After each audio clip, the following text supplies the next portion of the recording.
Sword art online 2 episode 14 की शुरुआत में हमें किरीतो को दिखाया जाता है जो कि शिनोन से बोल रहा रहता है कि शिनोन यहाँ से भाग जाओ। और तभी शिनकावा किरीतो को कॉलर पकड़ करके उसे जमीन पे गिरा देता है। और अब शिनकावा किरीतो को डोमिनेट करने लगा था और शिनकावा किरीतो को ढेर सारे पंचेस भी मारता है। और शिनकावा जो ड्रग शिनोन के लिए लाया था वो शिनकावा किरीतो के अंदर इंजेक्ट कर देता है, वो भी लेफ्ट साइड में। और शिनकावा फिर से साइको की तरह हंसने लगता है। और तभी वहाँ पे शिनोन आ जाती है और देखती है कि शिनकावा किरीतो के ऊपर चढ़ा हुआ है। और तभी शिनोन की नजर एक रेडियो पे जाती है जो कि साइड में रखा हुआ था। और शिनोन और मेरे हिसाब से वो रेडियो काफी अच्छा था शिनकावा के सर पे मार के शिनकावा का सर फोड़ देने के लिए। और शिनकावा इतनी जोर से रेडियो को अपने सर पे खाने के बाद बेहोश हो जाता है। उसके बाद शिनोन किरीतो से पूछती है क्या तुम ठीक हो। फिर किरीतो अपनी जैकेट को खोलता है और दिखाता है कि उसे कहाँ पे इंजेक्ट किया है ड्रग को। फिर किरीतो अपनी टी शर्ट को ऊपर करता है और शिनोन देखती है कि वहाँ पे कुछ लगा हुआ है जहाँ पे शिनकावा ने ड्रग इंजेक्ट की थी। तभी किरीतो शिनोन को बताता है कि ये एक इलेक्ट्रोब है जो कि हार्ट मॉनिटरिंग करता है। उसके बाद किरीतो शिनकावा को देखते हुए कहता है क्या ये मर चुका है। फिर शिनोन शिनकावा की पल्स चेक करती है और पाती है कि वो जिंदा है। उसके बाद किरीतो एक स्माइल देता है और शिनोन किरीतो से कहती है थैंक यू, तुमने मेरे लिए जो भी किया उसके लिए थैंक यू। फिर सीन कट होता है और हमें दिखाया जाता है शिनोन एक बेंच में बैठ करके किसी का इंतजार कर रही थी। तभी वहाँ पे वही 3 बुली करने वाली लड़कियां आ जाती हैं और उन बुली करने वाली लड़कियों की लीडर आगे आके कहती है हम लोगों को पैसे की थोड़ी सी जरूरत है, क्या तुम हमारी मदद करोगी। वैसे हमें सिर्फ और सिर्फ 20,000 येन चाहिए और इंडियन करेंसी के हिसाब से 13,526 रुपीज। तभी शिनोन कहती है मैंने तुमसे पहले भी कहा था मैं तुम्हें कोई भी पैसे नहीं देने वाली क्योंकि तुम मुझे कभी पैसे वापस नहीं लौटाती। और तभी बुली करने वाली लड़कियों की लीडर एंडो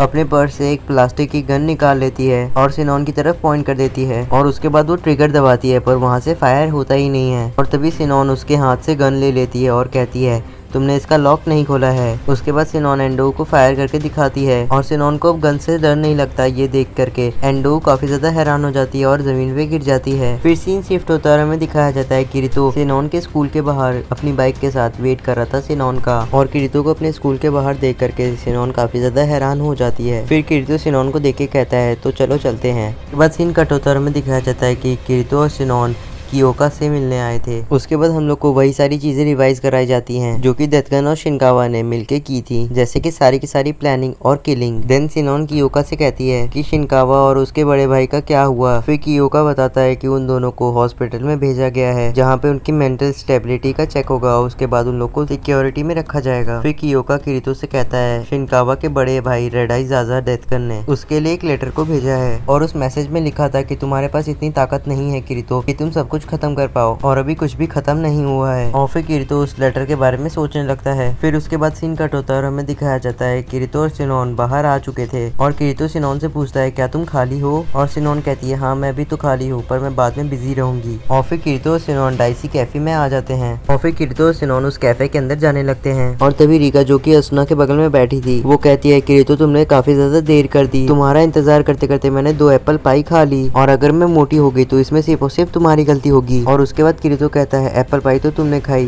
तो गलती मेरी कैसे होगी। देन उसके बाद किरीतो सबको एक दूसरे से इंट्रोड्यूस कराता है और तभी असुना कहती है हमने तुम्हें एक जरूरी वजह से यहाँ पे बुलाया है शिनोन। और असुना कहती है कि किरीतो ने उसे सब कुछ बता दिया है कि शिनोन के साथ पास्ट में क्या क्या हो चुका है। और उसके बाद शिनोन कहती है ठीक है तो फिर मुझे यहाँ से जाना चाहिए। और तभी किरीतो शिनोन का हाथ पकड़ के कहता है अभी प्लीज थोड़ा देर रुक जाओ, एक जरूरी इंसान है जिसे तुम्हें मिलने की जरूरत है। और तभी वहाँ पे एक लेडी और उसकी 4 साल की बच्ची आके बैठ जाते हैं और वो लेडी वही लेडी रहती है जो कि उस पोस्ट ऑफिस में काम कर रही थी जहाँ पे उस बंदे ने हमला किया था। उसके बाद वो लेडी रोने लगती है और कहती है मैंने तुम्हें कभी भी थैंक यू नहीं कहा। और वो लेडी शिनोन से ये भी कहती है कि तुमने सिर्फ और सिर्फ मेरी ही जान नहीं बचाई, इसकी भी जान बचाई है। और तभी वो छोटी सी बच्ची मुस्कुराने लगती है और वो छोटी सी बच्ची अपने छोटे से बैग में से कुछ निकालती है और शिनोन को वो दे देती है। और शिनोन जब उस छोटी सी बच्ची की ड्राइंग को देखती है तो उसमें उस छोटी सी बच्ची की फैमिली के साथ साथ शिनोन की भी फोटो बनी हुई थी और शिनोन उस पेंटिंग को देख के रोने लगती है। और एपिसोड के लास्ट में अब शिनोन को कोई भी गिल्ट नहीं रहा कि उसने किसी को मार दिया था। और मेरी इतनी मेहनत के लिए चैनल को सब्सक्राइब करना तो बनता है। मिलते हैं आपसे अगले वीडियो।